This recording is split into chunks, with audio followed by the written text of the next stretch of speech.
Next guy up I have is Ross. Interesting keepers this year. Jimmy Graham, pretty solid. Giovanni Bernard, I know you're pretty high on him, and I understand going to the future he's going to be a valuable play, so I get that. As far as wide receivers go, I like Keenan Allen, to be a solid PPR guy with, around 10 touchdowns or so in that offense. Michael Floyd, I think, is going to have an uptick this year. He had just under 1,000 last year, I think.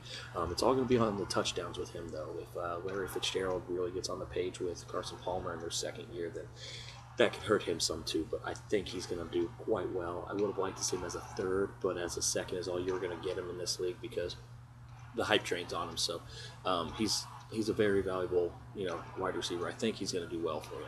Kendall Wright, PPR consistency. He's going to get you about 10 to 15 points a week, nothing more, nothing less. But that's nice to have.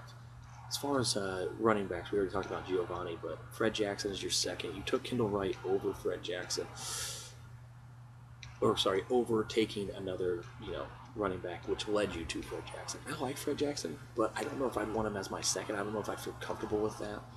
You got two guys in a pretty solid time split there, with Jeremy Hill. You got the whole Bengals backfield, but starting who every week is going to drive you nuts there. And then you got Noshawn Moreno, who isn't even the starter for us yet. I don't really like your running backs at all because there's no hope there. There just isn't. I mean, Giovanni's going to be good, but outside of that, you're going to drive yourself crazy deciding who to start.